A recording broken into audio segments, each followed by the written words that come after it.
بسم اللہ الرحمن الرحیم۔ شادیوں میں لفافے دینا۔ قاسم علی گڑھ سے پوچھتے ہیں، شادی میں جو ہم لفافے دیتے ہیں وہ دینا حلال ہے یا حرام؟ اگر ہم اس لفافے کو ہدیے کی نیت سے دینا چاہیں تو دے سکتے ہیں یا نہیں؟ دیکھیں قاسم بھائی، اصولی طور پر تو شریعت میں کوئی پابندی نہیں ہے، کوئی بھی کسی بھی ٹائم پہ کسی کو گفٹ دے بھی سکتا ہے اور اس سے گفٹ لے بھی سکتا ہے۔ نہ اللہ کی طرف سے اس پر کوئی پابندی ہے، نہ گورنمنٹ کی طرف سے کوئی پابندی ہے، تو اس لیے بذات خود کسی کو کسی بھی موقع پہ گفٹ دیا جا سکتا ہے۔ لیکن بعض چیزیں شروع ہوتی ہیں تو ٹھیک ہوتی ہیں، بعد میں وہ ایک ایسی رسم بن جاتی ہے جس میں بہت سارے فسادات ہوتے ہیں۔ اب جو شادیوں میں لفافوں کا تبادلہ ہو رہا ہے نا، اس میں ہدیے کا کانسیپٹ ذرا کم ہے اور ایک پینلٹی ایک قسم کی زیادہ ہے اس میں، یعنی سب کو پتہ ہے ہم نے دینا ہے اور نہیں دیں گے تو سامنے والا برا محسوس کرے گا، تو یہ ہدیہ نہیں بلکہ یہ جرمانہ بن جاتا ہے۔ تو اس لیے اس رسم کو ختم کرنا ضروری ہے، اور یہ بہت پرانی رسم ہے، فقہا نے اس کے خلاف بہت پہلے سے لکھا ہے، اور اس کو تو فقہا نے قرض شمار کیا ہے، کیونکہ دینے والا جو پیسے دیتا ہے نا، اس کی نیت یہ ہوتی ہے کہ جب ہمارے ہاں شادی ہوگی تو پھر ہمیں بھی پیسے ملیں گے۔ یہی وجہ ہے کہ بعض جگہوں پر باقاعدہ رجسٹر لے کے لکھا جا رہا ہے، وسیم بھائی نے 500 دیے، ستار بھائی نے 5000 دیے، کلیم بھائی نے اتنے دیے، باقاعدہ پراپر طریقے سے رجسٹروں میں لکھا جا رہا ہے یہ، اور یہ ریٹرن ہوتا ہے، واپس دیا جاتا ہے۔ تو اس کو علماء نے لکھا ہے یہ قرض کے حکم میں ہے، یعنی آپ دے رہے ہیں اس نیت سے کہ آپ نے واپس لینا ہے، اور سامنے والا بھی اسی نیت سے لے رہا ہے کہ ہم نے بھی دیا تھا تو ہمارا حق ہے کہ ہم بھی لیں۔ تو یہ نام تو ہدیے کا ہے لیکن حقیقت میں یہ ہدیہ ودیہ نہیں ہے، تو اس میں بہت سارے پیچیدہ حکام ہیں، اس لیے اس رسم کو بالکل ختم کر دینا چاہیے۔ آپ کہہ رہے ہیں کہ آپ کی نیت اچھی ہے، آپ دل کی خوشی سے دے رہے ہیں، تو ٹھیک ہے، آپ دل کی خوشی سے دے رہے ہیں، لیکن آپ کے دینے سے ایک غلط رسم کی تائید ہو رہی ہے۔ ایک آدمی صحیح نیت سے دے رہا ہے، باقیوں کی نیت ٹھیک نہیں ہے، تو جو صحیح نیت سے بھی دے رہا ہے تو اس کے اس عمل سے بہرحال ایک بری رسم کی تائید ہو رہی ہے، تو اس لیے اس رسم کو بالکل مکمل ختم کر دینا لازم ہے، واجب ہے۔ اور ہم یہ سمجھتے ہیں کہ اگر آپ اس موقع پر لفافوں میں پیسے ڈال کے دیں گے تو یہ گناہ میں ایک قسم کی معاونت ہو رہی ہے۔ وَلَا تَعَاوَنُوا عَلَى الْإِثْمِ وَالْعُدْوَانِ، قرآن کہہ رہے گناہ کے کاموں میں ایک دوسرے کے ساتھ تعاون مت کیا کرو۔ تو لفافے نہ دیں، ویسے کوئی گفٹ دینا چاہے تو میں نے بتایا نہ گورنمنٹ کی طرف سے پابندی نہ اللہ کی طرف سے، یا اس موقع پہ نہ دیں، بعد میں دے دیں۔ آپ کے کسی دوست کی شادی ہوئی ہے تو ولیمے میں جا کے نہ دیں اس کو، بعد میں چھپڑ میں کہیں پکڑا دیں اس کو، پیسے دے دیں، کچھ بھی دے دیں، دوست ہے بھائی گفٹ دینا ہے آپ نے، یا کوئی اور چیز دے دیں، موبائل دے دیں، گھڑی دے دیں، کچھ بھی دے دیں اس کو۔ تو اس لیے یہ رسم بہرحال واجب الترک ہے، اس کو چھوڑ دینا لازم ہے۔ اسلام میں عورت کی حکمرانی، اسلام میں عورت کی حکمرانی کیوں ہے؟ اگر ایک عورت کسی مرد کی نسبت زیادہ عقل مند اور بہادر ہو اور اس کو عوام اسے اپنا قائد منتخب کرے، تو کیا صرف اس کی جنس کی بنیاد پر جو اس کے اختیار میں بھی نہیں، کیا اس کی حکمرانی حرام ہو جائے گی؟ ابراہیم صاحب اسلام آباد سے، نبی صلی اللہ علیہ وسلم نے فرمایا، صحیح بخاری کی حدیث ہے، لن یفلح قوم ولوا اہم امورہم الی المرأة، وہ قوم کبھی کامیاب نہیں ہو سکتی جو اپنے اہم معاملات عورت کے سپرد کر دے۔ اس کی وجہ یہ ہے کہ عمومی طور پر اللہ نے عورت کو مرد سے زیادہ صلاحیت نہیں دی ہے، مرد میں صلاحیتیں اللہ نے عورت سے زیادہ رکھی ہیں عمومی طور پر۔ آپ دیکھیں مرد کے بازو میں طاقت زیادہ ہے، چلنے کی طاقت زیادہ ہے، بولنے کی طاقت زیادہ ہے، برداشت کی طاقت زیادہ ہے۔ خواتین اس بات کو مانتی نہیں ہیں، اور لبرل لوگ بھی اس بات کو نہیں مانتے، لیکن میں لبرل لوگوں سے پوچھتا ہوں کہ بتاؤ پھر پوری دنیا میں جو فورسز ہیں ان میں مردوں کو کیوں زیادہ رکھا جاتا ہے؟ ٹھیک ہے، بہت سے کنٹریز میں فورسز میں خواتین بھی ہوتی ہیں لیکن ان کا ریشو بہت کم ہوتا ہے، زیادہ تر مردوں کو ٹریننگ دی جاتی ہے۔ اور امریکہ کی فورس ہے، کہ امریکہ کی فورسز ہیں، یو کے کی فورسز ہیں، یورپ کے کسی بھی کنٹری کی فورسز اٹھا کے دیکھ لیں گے آپ، انڈیا، پاکستان، دنیا میں ایک اصول ہے کہ فورسز میں جہاں مشکل کام کرنے پڑتے ہیں، لڑنا پڑتا ہے، جنگ کرنی پڑتی ہے، اس میں مردوں کا ریشو ہمیشہ خواتین سے زیادہ ہوتا ہے۔ وجہ اس کی ہے کہ دنیا زبان سے اس کا اقرار کرے نہ کرے لیکن دل میں مانتی ہے کہ اللہ نے مرد میں برداشت اور مرد کے جسم میں طاقت عورت سے زیادہ رکھی ہے۔ تو جب مرد کے ہر پارٹ میں طاقت عورت سے زیادہ ہے تو کھوپڑی بھی تو ایک پارٹ ہی ہے نا آپ کی باڈی کا، تو اس میں سوچنے سمجھنے کی صلاحیت، برداشت کی صلاحیت اور قوت فیصلہ وہ بھی اللہ نے عورت سے زیادہ رکھی ہے۔ ہاں یہ ایک الگ بات ہے کہ بعض دفعہ اس کے اگینسٹ بھی ہو جاتا ہے، جیسے بعض عورتیں ہم دیکھتے ہیں کہ مردوں سے زیادہ پاورفل ہوتی ہیں، وہ اکھاڑے میں مرد کو گرا دیں گی اور ان میں برداشت بھی مردوں سے زیادہ ہوتی ہے۔ لیکن جب بھی کوئی قانون بنایا جاتا ہے نا، لا بنایا جاتا ہے، تو اکثریت کو دیکھ کے بنایا جاتا ہے، چند ایک کو دیکھ کے نہیں بنایا جاتا۔ تو اسلام جب لا بنا رہا تھا تو اسلام نے ایک لا اور اصول اور ضابطے کی بات جو بتائی وہ یہی کہ مرد حاکم، مرد حکومت مرد کرے گا، یعنی جو حاکم بنے گا وہ مرد بنے گا، عورت نہیں بنے گی، کیونکہ اوور آل مردوں کو اللہ نے صلاحیت عورتوں سے زیادہ دی ہے۔ بعض دفعہ اس کے اگینسٹ بھی ہو جاتا ہے، جیسے نبی صلی اللہ علیہ وسلم نے فرمایا کہ عورت میں اللہ نے مرد کی نسبت عقل کم رکھی ہے، لیکن ہم دیکھتے ہیں امی عائشہ رضی اللہ تعالی عنہا کی جو عقل تھی، ان کی جو سمجھ تھی، بہت سے صحابہ سے زیادہ تھی، اور بہت سے صحابہ ان سے پوچھا بھی کرتے تھے، مسائل کا علم اور احادیث کی تفسیریں ان سے پوچھا کرتے تھے۔ لیکن نارملی ایسا ہوتا نہیں ہے، کہیں کبھی کبھار ایسا ہو جاتا ہے۔ تو اصول اور ضابطے اور قانون جو بنایا جاتا ہے وہ چند ایک کو دیکھ کے نہیں بنایا جاتا، اکثریت کو دیکھ کے بنایا جاتا ہے۔ تو اسلام میں لا یہی ہے، قانون یہی ہے کہ جب حاکم بنایا جائے گا، کمانڈر بنایا جائے گا، امیر بنایا جائے گا تو مرد کو بنایا جائے گا۔ دوسری بات یہ کہ اسلام چونکہ دین فطرت ہے، فطرت اللہ التی فطر الناس علیہا، یہ لوگوں کی وہ فطرت ہے جس پر اللہ نے انسانوں کو پیدا کیا، تو مرد کی یہ نیچر ہے کہ وہ عورت کی فرما برداری، اس کے تابع بننا، اس کے ماتحت ہونا ذہنی طور پر قبول نہیں کرتا۔ تو اگر عورت کو حاکم بنا دیا جائے تو اس میں اس بات کا بھی خطرہ ہوتا ہے کہ جو اس کے ماتحت مرد ہیں وہ مینٹلی اس کی اس عہدے کو قبول نہ کریں، جس سے بغاوت کا خطرہ ہوگا، جس میں اطاعت پھر نہیں ہو سکے گی۔ تو یہ لیکن میں نے بتایا کہ اس کے خلاف بھی کبھی کبھار ہو جاتا ہے، لیکن اسلام جو اصول بنائے گا وہ اکثریت کو دیکھ کے، دنیا میں ہر قانون ایسا ہی ہے کہ اکثریت کو دیکھ کے بنایا جاتا ہے، ہر فرد کو الگ الگ نہیں دیکھا جاتا۔ تو اس لیے اپنے اختیار سے اسلام اس کی اجازت نہیں دیتا کہ اگر انہی صلاحیتوں والا مرد موجود ہے تو پھر عورت کو حاکم بنایا جائے، اسلام اس کی اجازت نہیں دیتا۔ البتہ یہ بات ضرور ہے، دو چیزیں اس میں نوٹ کرنے کی ہیں۔ نمبر ایک، اگر کسی ملک میں، کسی کنٹری میں دو لیڈر ہوں، ایک عورت ہے اور ایک مرد ہے، اور آپ کو یہ خطرہ ہے کہ اصل تو مرد ہی ہے جو حکومت کے قابل ہے، جس کو حاکم بنانا چاہیے، لیکن وہ مرد اتنا کرپٹ ہے یا اتنا نالائق ہے کہ آپ کا یہ خیال ہے کہ اگر عورت کو حاکم بنا دیا تو بھی نقصان، لیکن اس کمبخت کو بنا دیا تو اس سے بڑا نقصان ہوگا۔ تو ایسی صورت میں اسلام ہی کا ایک اصول ہے جو فقہاء نے بیان کیا ہے قرآن و سنت ہی کی روشنی میں، کہ یتحمل الضرر الخفی لاجل دفع الضرر الجلی، کہ بڑی مصیبت سے بچنے کے لیے چھوٹی مصیبت کو برداشت کیا جائے گا۔ یہ دنیا کا ایک اصول ہے، اور ظاہر ہے اسلام بھی اس اصول کی مخالفت نہیں کرتا۔ کہ بعض دفعہ یہ ہوتا ہے کہ مثال کے طور پر مرد جو ہے وہ چرسی ہے، شرابی ہے، ہیروئنچی ہے، اب اس کو اگر بنا دیا گیا تو وہ تو بیڑا ہی غرق کر دے گا نا، وہ تو ہیروئن کو پروموٹ کرے گا، وہ تو ملک میں چرس امپورٹ کرے گا۔ تو ایسی صورت میں وہ یعنی عورت جس میں یہ خرابیاں نہ ہوں تو اس کو حاکم بنا دینا یہ نسبتاً زیادہ بہتر معلوم ہوتا ہے۔ اس کی مثال ایسے ہے جیسے اسلام کا ایک اصول ہے کہ بادشاہ یا حاکم یا امیر یا ملک کا حاکم بنایا جائے گا نیک آدمی کو، برے آدمی کو بنانا جائز نہیں ہے، فاسق فاجر کو بنانا جائز نہیں ہے۔ لیکن فقہا بیان کرتے ہیں کہ آپ کے پاس دو آپشن ہے، ایک نیک آدمی ہے اور ایک فاسق فاجر ہے، لیکن وہ نیک آدمی ایسا ہے اس کو حکومت چلانے کا بالکل تجربہ ہی نہیں ہے، یا فوج کی کمانڈ کا تجربہ ہی نہیں ہے، تو وہ نیک تو ہے لیکن اگر آپ نے اس کو کمانڈر بنا دیا، وہ تجربہ کار آدمی نہیں ہے، وہ برباد کر دے گا۔ جبکہ جو فاسق فاجر ہے اس کے اندر یہ صلاحیت ہے کہ اگرچہ وہ نیک نہیں ہے لیکن وہ فوج کی کمانڈ کرنا جانتا ہے یا وہ ملک کو سنبھالنا جانتا ہے، اس کا تجربہ ہے۔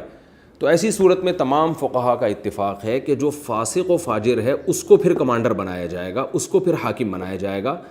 وجہ اس کی یہ ہے کہ اصولی طور پر تو فاسق فاجر کو حاکم بنانے کی شریعت میں اجازت نہیں ہے، لیکن یہاں جب ہم اس کا مقابلہ کر رہے ہیں ایک نیک آدمی سے، تو نیک آدمی جس کو تجربہ ہی نہیں ہے وہ تو بیڑا ہی غرق کر دے گا نا، ایک ہی دن میں ملک کی جو ہے وہ لٹیا ڈبو دے گا، وہ ایک ہی دن میں اس کو پتہ ہی نہیں ہے ملک کیسے چلانا ہے، اس کو ملک کے مسائل ہی معلوم نہیں ہیں.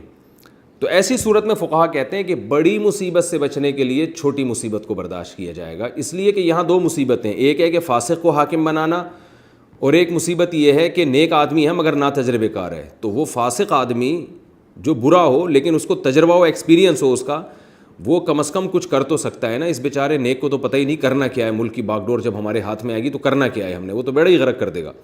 اسی طرح فوج کی کمانڈ میں بھی فاسق آدمی جو تجربہ رکھتا ہو، جو لڑنا جانتا ہو.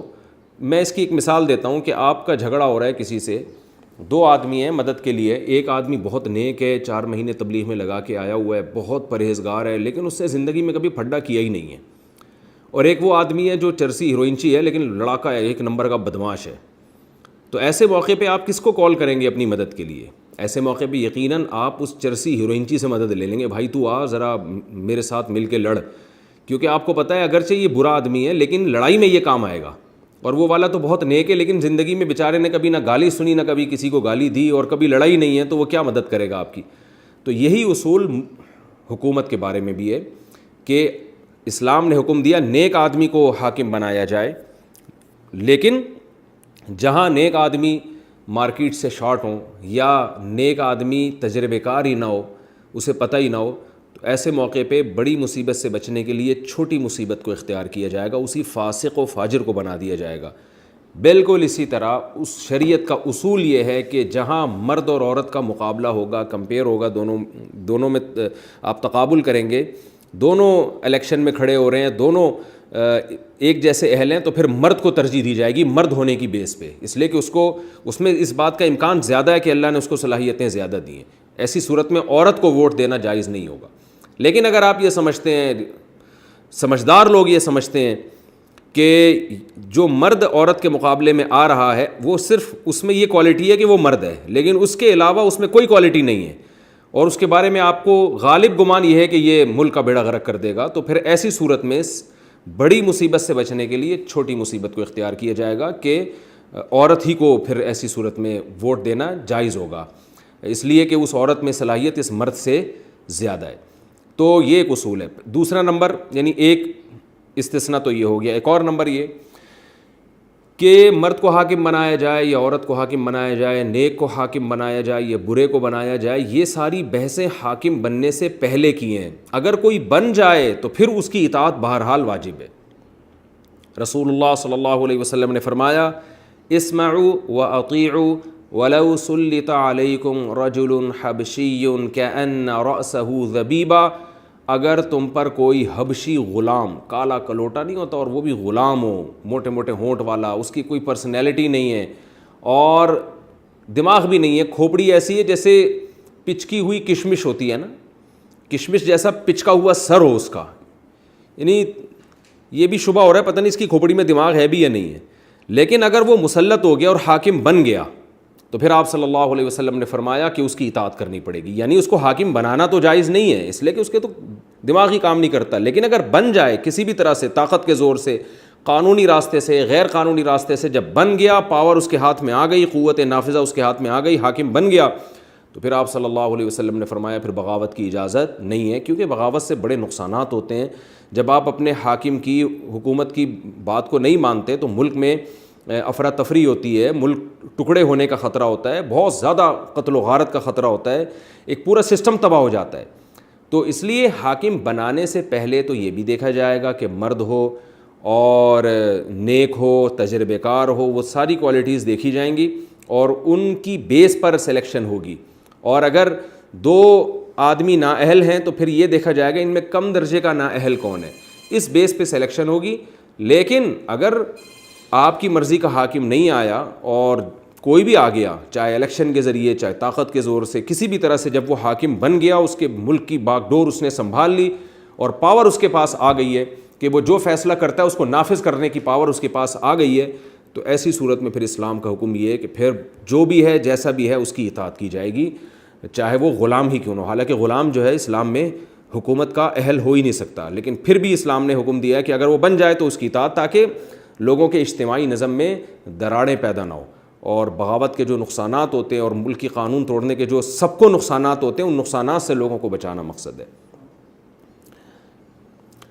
مائع و مہندی منانا، کیا شریعت میں مائع و مہندی جائز ہے یا نہیں؟ نیز لڑکے اور لڑکی کی طرف سے تمام خواتین مل کر اسے سیلیبریٹ کرتے ہیں اور خرچہ سارا مرد کا ہوتا ہے، کیا یہ جائز ہے یا نہیں؟ سید اویس احمد پاکستان سے۔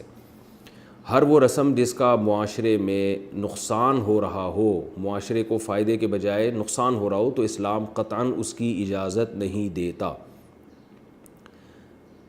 مائع و مہندی میں بہت سارے نقصانات ہیں۔ ایک نقصان اس کی وجہ سے نکاح بہت مشکل ہو گیا ہے۔ ظاہر ہے جب ایک معاشرے میں ایک رواج ہوگا تو جو لوگ یہ مائع و مہندی نہیں کریں گے، لوگ ان کو کنجوسی کے طعنے دیں گے، واہ بھائی واہ یہ کیسی شادی ہو رہی ہے، پتہ ہی نہیں چل رہا کہ شادی ہو رہی ہے کہ میت ہو رہی ہے۔ تو انسان نہ چاہتے ہوئے بھی شو بازی کے چکر میں پیسے خرچ کرتا ہے، حالانکہ اس کی پتلون میں اتنے پیسے ہوتے نہیں ہیں۔ تو پہلا نقصان کیا ہوا اس کا کہ ایک چیز یعنی ایسی ہے جس کی وجہ سے نکاح مشکل ہو رہا ہے، اور نکاح ظاہر ہے جب مشکل ہوگا تو زنا آسان ہو جائے گا۔ تو اس لیے مائع و مہندی کی اسلام بالکل بھی حوصلہ افزائی نہیں کرے گا، کیونکہ نکاح کو اسلام نے آسان بنایا ہے۔ دوسری بات، اس میں اسراف ہوتا ہے۔ جب ایک چیز بے موقع ہے تو پیسہ کتنی مشکل سے انسان کماتا ہے، درجنوں جگہیں ہیں جہاں انسان کو خرچ کرنا چاہیے، وہ اچھی اچھی جگہوں سے ہٹا کر مائع و مہندیوں کی فضول رسموں میں اڑا دیتا ہے، 2-4 دن کا ہلہ گلہ ہوتا ہے اور ختم، اور لوگ بھول جاتے ہیں کہ کیا ہوا تھا۔ تو اس میں اسراف کا بھی گناہ ملتا ہے، تبذیر کا بھی گناہ ملتا ہے۔ اسراف کہتے ہیں اپنی آمدن سے زیادہ خرچ کرنا، تبذیر کہتے ہیں بے موقع خرچ کرنا۔ تیسرا فساد اس میں ہوتا ہے بے حیائی اور بےہودگی کا۔ ظاہر ہے مائع و مہندی مردوں میں تو نہیں ہوتی، نہ صرف عورتوں میں ہوتی ہے، مس گیدرنگ ہوتی ہے، اس میں جو طوفان بدتمیزی ہے وہ بھی سب کو پتہ ہی ہے، اس کو بھی بتانے کی ضرورت نہیں ہے۔ اور چوتھی بات یہ کہ اسلام نے ہمیں نکاح کا ایک خاص طریقہ بتایا ہے۔ تو اگر یہ کام ہندو کریں، مائع و مہندی عیسائی کریں تو سمجھ میں آتا ہے، آپ کے مذہب نے تو آپ کو گائیڈ کیا ہے کہ کیسے نکاح کرنا ہے، اس میں یہ بتا دیا ہے کہ دعوت بھی کب ہوگی۔ تو اسلام نے بتایا ہے کہ بھئی دعوت جو ہوگی نا رخصتی کے بعد، مرد ولیمے کی دعوت کرے گا، اس پہ پیسے خرچ کرے وہ۔ تو جب اسلام نے ہمیں بتا دیا ہے کہ کہاں خرچ کرنا ہے کہاں نہیں کرنا، تو ہمارے پاس اسلام کی گائیڈنس موجود ہے، لہذا نکاح ہم نے کرنا ہے تو سنت طریقے پر۔ اور سنت طریقہ کیا ہے کہ نکاح ہو جائے مسجد میں یا کہیں بھی کسی مجمع میں، اور مرد کی طرف سے چند افراد اس کی مائیں بہنیں وغیرہ جا کے دلہن کو لے آئیں، رخصتی کے بعد اگلے دن مرد دھوم دھام سے ولیمہ کرے، اس میں بس مس گیدرنگ نہ ہو، پھر اپنی استطاعت کے مطابق لوگوں کو کھلائے پلائے اور اس کو سیلیبریٹ بھی کریں۔ تو جو اسلام نے ایک طریقہ بتایا، یہ طریقہ اس طریقے سے بھی ہٹ کر ہے۔ تو ان وجوہات کی بیس پر اس عمل کو قطعاً اس کی اجازت نہیں دی جا سکتی اور یہ عمل ناجائز ہے۔ اچھا، یہ جو مائع و مہندی والا سوال تھا یہ سید اویس احمد نے پوچھا تھا پاکستان سے۔ نماز میں کس رکن میں کہاں نظر رکھیں؟ وقاص امتیاز انڈیا سے پوچھتے ہیں۔ تشہد اور رکوع میں ہمیں کہاں دیکھنا چاہیے؟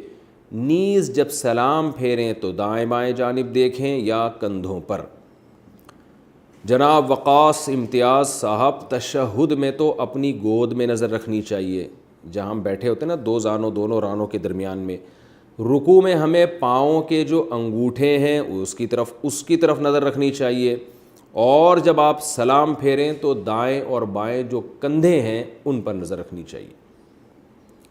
تیمم کس چیز سے کر سکتے ہیں؟ کیا مٹی کے چھوٹے سے ٹکڑے سے تیمم ہو جاتا ہے؟ میں باہر کام کرتا ہوں، یہاں مٹی نہیں ملتی، تو میں اپنے گھر سے مٹی کا ایک ٹکڑا لایا ہوں اور اسی سے تیمم کر کے نماز پڑھتا ہوں، کیا اس طرح نماز ہوگی یا نہیں ہوگی؟ ثاقب عظیم انڈیا سے۔ اگر بھائی وہاں پانی موجود ہے 1 میل کے اندر تو پھر تیمم جائز نہیں ہے۔ خوب ذہن میں رکھے، بعض لوگ چھوٹی چھوٹی باتوں پر تیمم شروع کر دیتے ہیں۔ تیمم جب ہوتا ہے جب پانی موجود ہی نہ ہو اور لا بھی نہ سکتے ہو پانی۔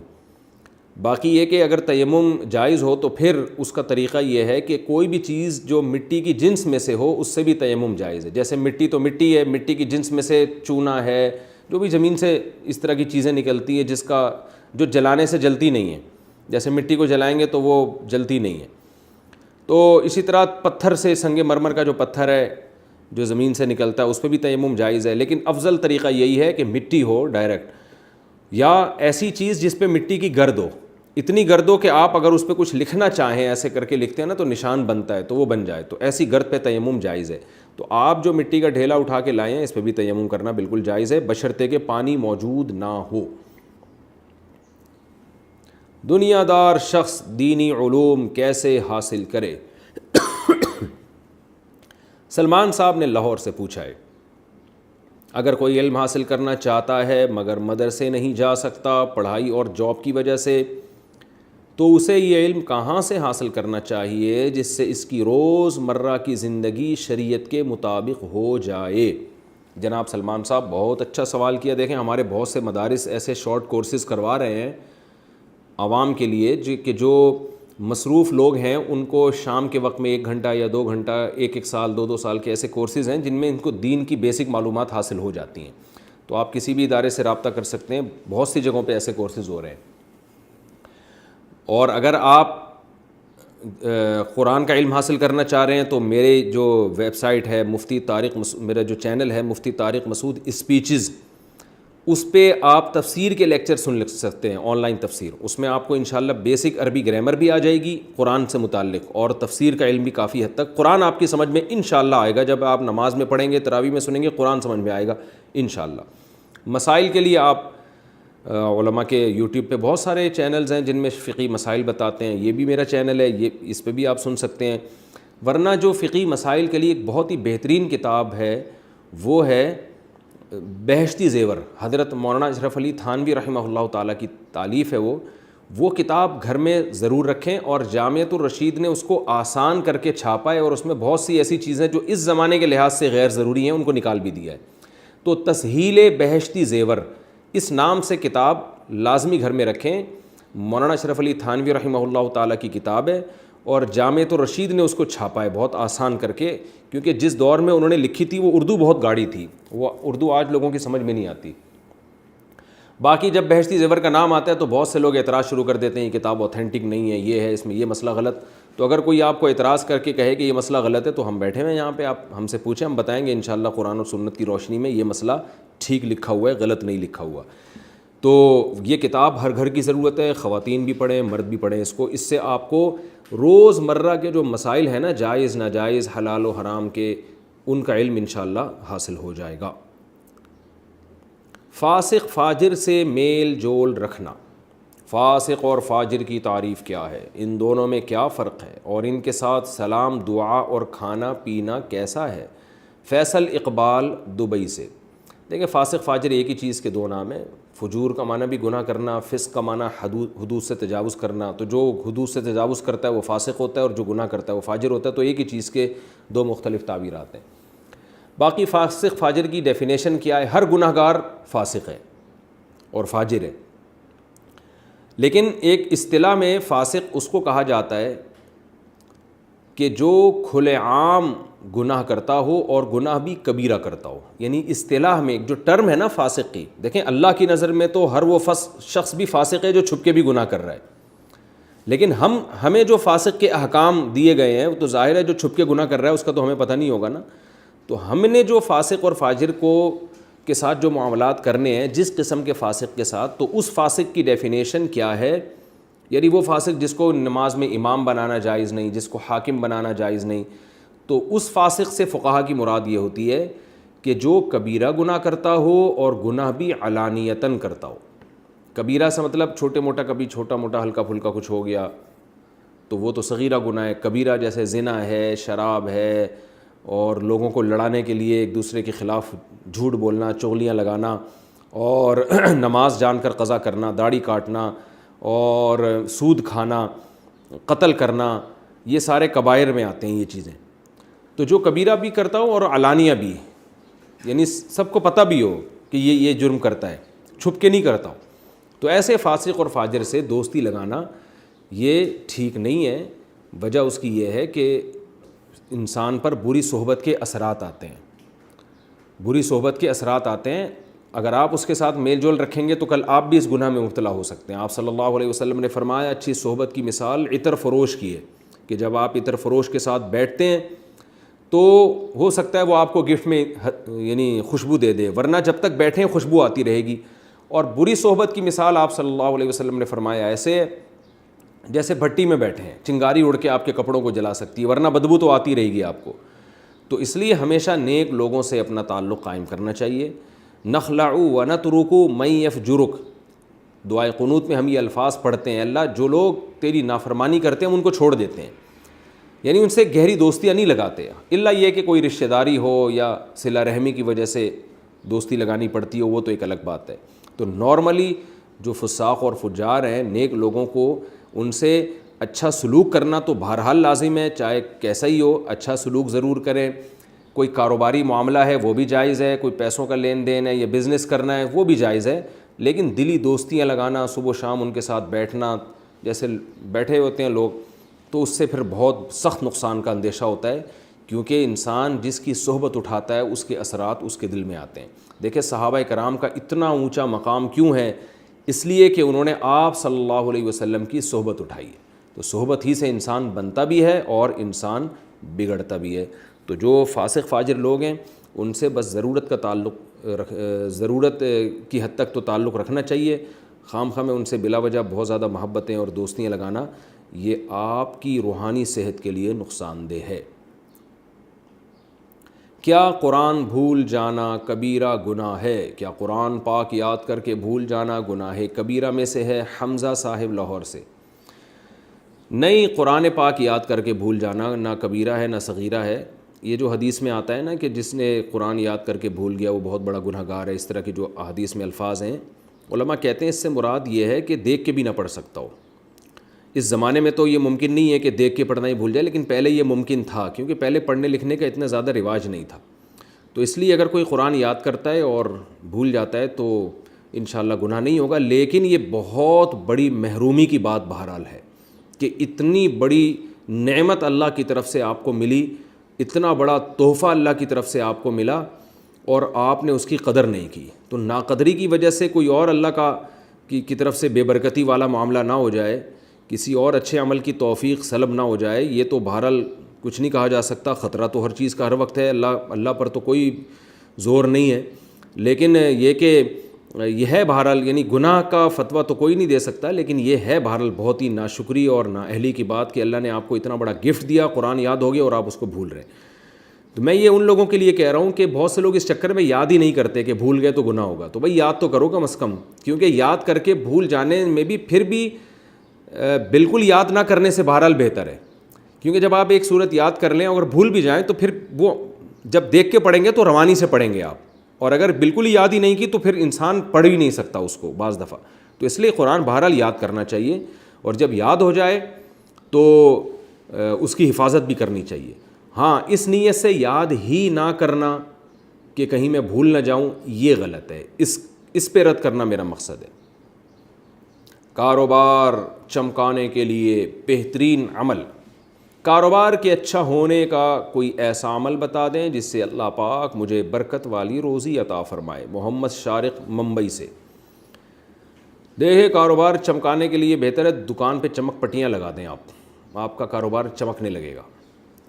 باقی یہ کہ کون سا ایسا عمل ہے؟ بھائی محنت، نبی صلی اللہ علیہ وسلم نے فرمایا بورک لی امتی فی بکورہا، اللہ نے صبح کے وقتوں میں برکت رکھی ہے، تو صبح محنت شروع کر دیا کریں، اور جھوٹ نہ بولیں تجارت میں، کاروبار میں، ایمانداری کے ساتھ، ایک نمبری کے ساتھ بزنس کریں۔ ایک نمبری بزنس کا فائدہ یہ ہوتا ہے کہ فوری فائدہ تو نہیں ہوتا، لیکن دیر سے بہت زیادہ فائدہ ہونا شروع ہو جاتا ہے پھر، اور دکان جہاں بھی آپ بزنس کر رہے ہیں جاندار کی تصاویر نہ ہو چہرے کی، کیونکہ اس سے بھی بے برکتی ہوتی ہے، اور جھوٹ نہ ہو اور جھوٹی قسمیں نہ ہو۔ نبی صلی اللہ علیہ وسلم کی ایک حدیث کا مفہوم ہے کہ جھوٹی قسموں سے بھی کاروبار کی برکت ختم ہو جاتی ہے۔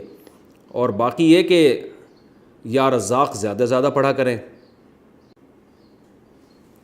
یا رزاق پڑھا کریں۔ نبی صلی اللہ علیہ وسلم نے فرمایا کہ رات کے آخری حصے میں اللہ تعالیٰ آسمان دنیا پر آ کے ندائیں لگاتے ہیں، حل من مستغفر اغفر له، کوئی ہے گناہوں کی توبہ کرنے والا کہ میں اس کے گناہوں کو معاف کروں، حل من مسترزق ارزق له، کوئی ہے مجھ سے رزق طلب کرنے والا کہ میں اس کو روزی دوں۔ تو رات کے آخری حصے میں جب آپ تہجد پڑھیں تو اللہ سے تہجد پڑھ کے دعا مانگیں اللہ میرے رزق میں برکت دے، تو یہ بہت زیادہ قبولیت کا وقت ہوتا ہے، اور اس میں اللہ سے پوری امید ہے اللہ تعالیٰ آپ کے رزق میں انشاءاللہ برکت عطا فرمائیں گے۔ باقی جو لوگ وظیفے بتاتے ہیں یہ پڑھ لو یہ پڑھ لو، وہ میری کھوپڑی میں نہیں آتے، وہ کہاں سے انہوں نے سیکھے ہیں یہ، بس اتنا کافی ہے، حسبی اللہ و نعم الوکیل پڑھ لیا کریں یا رزاق پڑھ لیا کریں، اور رات کے آخری حصے میں دعا. اور اصل چیز ہے محنت اور ایمانداری، محنت اور ایمانداری کے ساتھ کام کریں اور پھر دعائیں قبول ہوتی ہیں. گھر والوں سے ہیرا پھیری کر کے پیسے لینا. عابد صاحب انڈیا سے. میں کالج پڑھتا ہوں، دوسرا سال شروع ہو رہا ہے، کالج کی طرف سے آفر ہے کہ اگر آپ کسی دوسرے اسٹوڈنٹ کا ایڈمیشن کرواتے ہیں تو آپ کی فیس سے 5,000 روپے معاف کر دیے جائیں گے. تو کیا میں گھر والوں سے پورے پیسے لے کر 5,000 روپے خود رکھ سکتا ہوں؟ عابد صاحب انڈیا سے. نہیں رکھ سکتے، اس لیے کہ جو فیس آپ گھر والوں کی طرف سے جمع کرا رہے ہیں نا، تو وہ کیونکہ فیس گھر والوں یعنی یہ گھر والوں کو ایک طرح سے سہولت دی جا رہی ہے. اس کی مثال ایسے جیسے آپ کو کوئی سبزی لینے کے لیے بھیجے اور وہ آپ سے تعلق کی بیس پر آپ سے پیسے کم لے، تو آپ نے جس کے لیے خریدی ہے نا تو اسی کے پیسوں سے پھر یہ کم ہو جائے گا. تو آپ کو گھر والے فیس دے رہے ہیں، اپنا ادھیلا ایک بھی خرچ نہیں ہو رہا آپ کا، اور وہ کالج والے فیس آپ سے کم لے رہے ہیں. تو کم کا مطلب پھر یہ فائدہ آپ کے گھر والوں کو ہو رہا ہے، آپ کو نہیں ہو رہا. گھر والوں کو بتا دیں کہ بھائی دیکھیں میں کالج میں ایڈمیشن کرواؤں گا اور پھر 5,000 روپے بچیں گے تو وہ میں رکھوں گا. بتا دیں، تو بتانے میں کیا، گورنمنٹ کی طرف سے کوئی پابندی تھوڑی ہے. آرٹیفیشل دانت لگوانے کا حکم. اچھا اس میں ایک اور بات یہ بھی ہے، آپ کی فیس سے 5,000 روپے معاف کر دیے جائیں گے. یہ فائدہ گھر والوں کو ہو رہا ہے، تو اس لیے گھر والوں سے آپ اجازت لے لیں.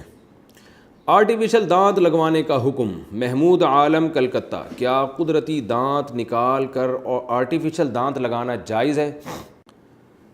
آرٹیفیشل دانت لگوانے کا حکم. کیا قدرتی دانت نکال کر آرٹیفیشل دانت لگانا جائز ہے؟ محمود عالم کلکتہ سے. بلا وجہ جائز نہیں ہے، کیونکہ یہ تغییر خلق اللہ ہے، اللہ کی تخلیق کو بدلنا ہے.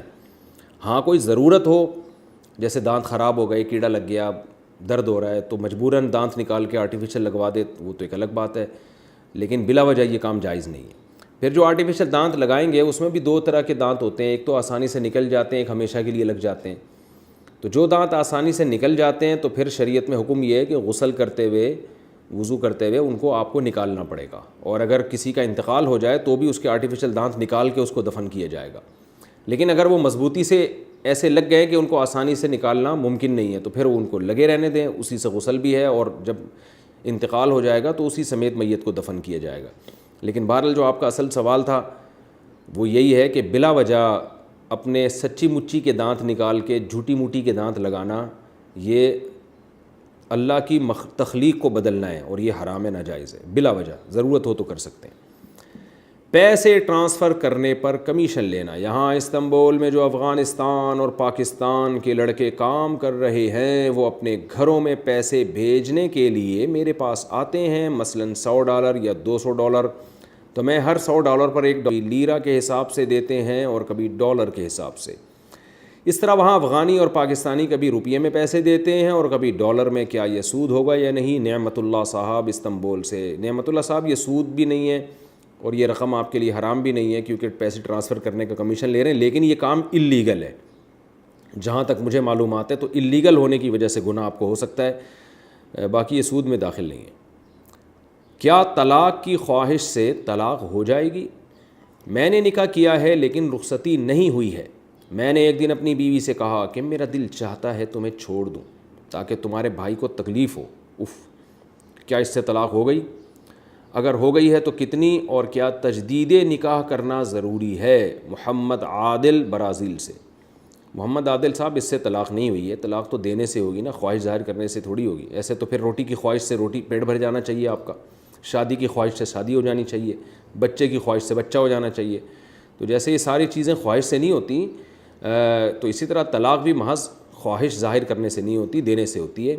البتہ جو آپ کا مقصد تھا اپنے سالے کو تکلیف دینا، وہ تکلیف ان کو ہو گئی ہوگی، جو بہت غلط کام ہے.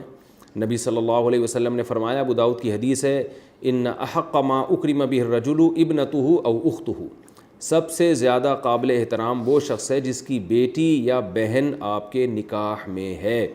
تو آپ کو چاہیے اپنے سالے کا، اپنے برادر نسبتی کا آپ اور بردر ان لا کا آپ احترام کریں، اکرام کریں، ان کو تکلیف نہ پہنچائیں، بہت ثواب ملے گا آپ کو انشاءاللہ۔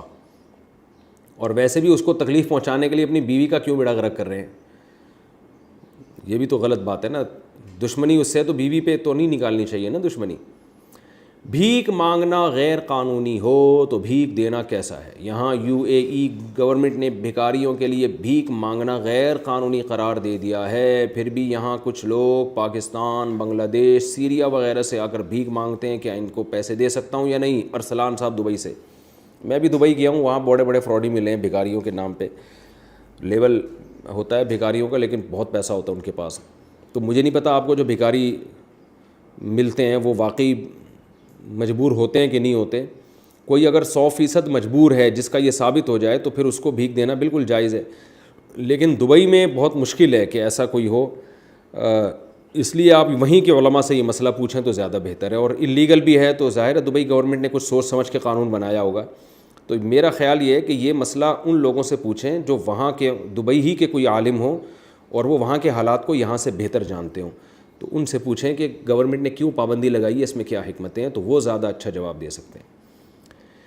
پچھلے سالوں کی زکوٰۃ اور قربانی کیسے ادا کریں؟ ایک شخص پر قربانی واجب ہوئی مگر اسے پتہ ہی نہیں چلا، 2 سال بعد اسے پتہ چلا تو اسے کیا کرنا چاہیے؟ اگر پیسے دینے چاہیے تو کس حساب سے دیں گے اور کس کو دیں گے؟ اس طرح زکوٰۃ بھی بتا دیں، کیونکہ مجھے پتہ نہیں ہے کہ پچھلے سال یا 2 سال پہلے میرے اکاؤنٹ میں کتنے پیسے تھے۔ افتخار احمد UAE سے۔ دیکھیں زکوٰۃ کا حساب تو آسان ہے، بینک والوں سے رابطہ کریں، وہ آپ کو بتا دیں گے پچھلے سال آپ کے اکاؤنٹ میں کتنے پیسے تھے، اس حساب سے پچھلے سالوں کی زکوٰۃ دے دیں آپ۔ اور قربانی بھی جب سے آپ نے نہیں کی ہے تو اس کی بھی قضا کرنی پڑے گی، لیکن جانور کی صورت میں نہیں، اب ایک متوسط درجے کے، درمیانے درجے کے جانور کی قیمت صدقہ کرنی پڑے گی آپ کو۔ تو آپ دیکھ لیں 2-3 سال پہلے جانوروں کے ریٹ کیا تھے، اب جانور کے تو اب کا ریٹ ہوگا نا، اب جانور کا درمیانے درجے کے دمبے کا یا بکرے کا یا جو ہے نا درمیانے درجے کا دمبا دیکھ لیں، وہ سستا ہوتا ہے ذرا، تو اس کا ریٹ مارکیٹ میں پتہ کر کے اس کی قیمت صدقہ کر دیں، اور یہ قیمت انہی لوگوں کو صدقہ کی جائے گی جو زکوٰۃ کے مستحق ہیں۔ ایک آدمی کو سارے پیسے دینا لازم نہیں ہے، تفریق کر کے بھی دے سکتے ہیں، اور یکمشت دینا بھی واجب نہیں ہے، قسطوں میں بھی ادا کر سکتے ہیں۔ تو اس طرح سے آپ کی قربانی اور زکوٰۃ کی قضا ہو جائے گی۔ دعائے قنوت سے پہلے تکبیر اور ہاتھ اٹھانے کا حکم۔ وتر کی تیسری رکعت میں دعائے قنوت سے پہلے تکبیر پڑھنا اور ہاتھ اٹھانے کا کیا حکم ہے؟ کیا یہ واجب ہے یا سنت؟ محمد عاصم انڈیا سے، یہ سنت ہے، لازم نہیں ہے، کوئی نہ بھی اٹھائے تو بھی ٹھیک ہے، دونوں کام، تکبیر بھی اور یہ ہاتھ اٹھانا بھی۔ فری لانسنگ میں اسٹوڈنٹس کے اسائنمنٹ بنانا۔ فری لانسنگ میں کچھ پروجیکٹس ایسے آتے ہیں جن میں دوسری یونیورسٹی کے بچے اپنے ایگزامز، ہوم ورک اور اسائنمنٹ وغیرہ پیسے دے کر آن لائن سالو کرواتے ہیں۔ کیا اس طرح کے پروجیکٹس فری لانسنگ میں کرنا جائز ہوگا اور اس کی کمائی حلال ہوگی یا نہیں؟ ساجد اقبال فیصل آباد سے۔ دیکھیں جو یہ اسائنمنٹ آپ سے بنوا رہے ہیں ان کے لیے تو بالکل حرام ہے، دھوکہ ہے، جہاں تک میری معلومات ہیں، کیونکہ یعنی جو ادارہ ہے نا جو پروجیکٹ دیتا ہے اور اسائنمنٹ بنانے کا حکم دیتا ہے ان کی طرف سے اس کی پرمیشن نہیں ہوتی، جہاں تک میری معلومات ہے۔ میں اس لیے کہہ رہا ہوں کہ اگر کسی ادارے کی طرف سے پرمیشن ہے تو پھر ٹھیک ہے، تو لیکن آپ اگر کسی کو اسائنمنٹ بنا کے دے رہے ہیں تو یہ کام مکروہ ہے، ناپسندیدہ ہے، کیونکہ ایک قسم کا یہ دھوکے میں تعاون ہے، مگر اس کو حرام نہیں کہا جائے گا، اس کی ارننگ کو، اس لیے کہ کوئی بھی آپ سے کوئی بھی مضمون لکھوانے کے آپ کو پیسے دے سکتا ہے۔ باقی یہ اس کا اپنا ہیڈک ہے کہ وہ آگے وہی اسائنمنٹ جو ہے وہ جمع کرا رہا ہے یونیورسٹی میں، تو وہ براہ راست ایک عمل کر رہا ہے۔ اس کی مثال ہے جیسے کوئی آپ سے چاقو بنواتا ہے، آپ بنا کے دے دیں، باقی یہ اس کا ہیڈک ہے کہ وہ چاقو سے جانور ذبح کرتا ہے یا انسانوں کو کاٹنا شروع کر دیتا ہے یا اس سے خربوزے چھیلتا ہے۔ تو یہاں ایک شخص کا اپنا عمل ہے پراپر، وہ عمل یہ ہے کہ وہ خود سے یونیورسٹی میں غلط چیز کو جمع کرا رہا ہے جس میں آپ کے ارادے کا دخل نہیں ہے، تو کوئی بھی کسی سے کوئی بھی علمی مضمون لکھوا سکتا ہے، لیکن بہرحال یہ مکروہ ناپسندیدہ ضرور ہے، کیونکہ ایک درجے کی اس میں گناہ میں تعاون اور معاونت ہے، تو بہتر یہی ہے کہ آپ یہ کام چھوڑ دیں، یہ مکروہ اور ناپسندیدہ کام ہے، یعنی ایک طرح کا گناہ میں تعاون ہی ہے یہ، تو نہ کریں یہ کام، خالص حلال طیب کام کیا کریں جس میں ذرا بھی شبہ نہ ہو۔